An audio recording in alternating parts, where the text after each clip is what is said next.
భౌతికంగా దాడి చేయాలా, జోగి రమేష్ మీద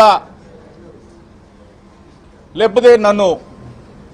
దాడి చేయడమే కాదు అవసరమైతే మట్టు పెట్టాలన్న ఆలోచన లేకపోతే మీరు ఎందుకు అన్ని వందల మందిని ఆర్గనైజ్డ్గా పోగు చేసి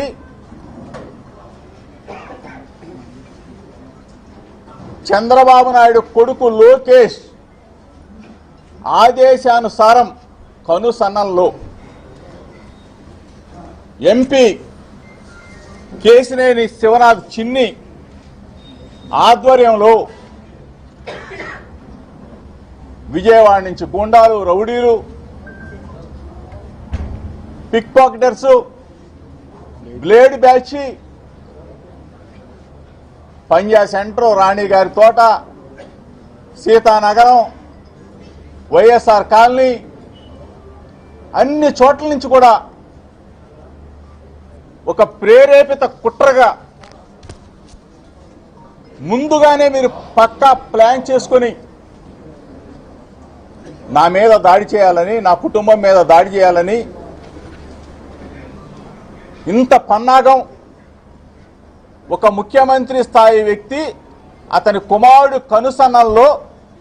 ఒక బడుగు బలహీన వర్గాలకు సంబంధించిన జోగి రమేష్ మీద దాడి చేయాలని చెప్పేసి మీరు పథక రచన చేశారంటే ఇంతకన్నా దుర్మార్గం ఇంకోటి ఉందా అని చెప్పేసి మీడియా మిత్రుల ద్వారా చంద్రబాబు నాయుడు గారిని, చంద్రబాబు నాయుడు కొడుకు లోకేష్ని అడుగుతామన్నా. ఒక ఫేక్ కేసులో 83 రోజులు నన్ను, నా తమ్ముణ్ణి అకారణంగా, అన్యాయంగా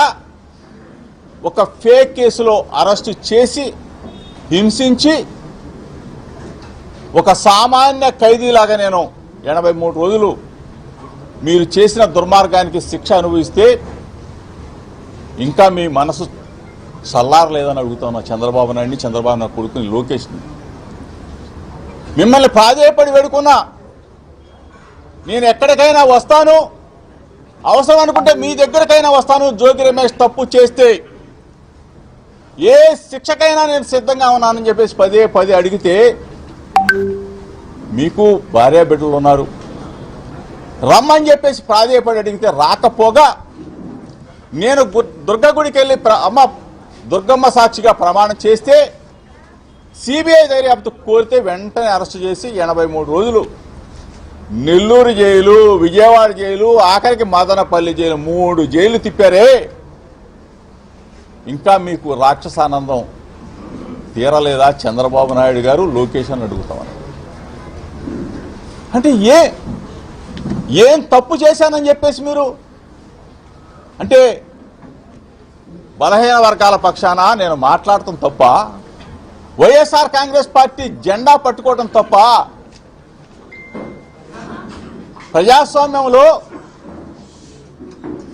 మీరు చేసే అరాచకాలని, ప్రభుత్వం చేసే ప్రజా వ్యతిరేక విధానాలని నా గొంతుగా వినిపించడం తప్ప, అది చేస్తే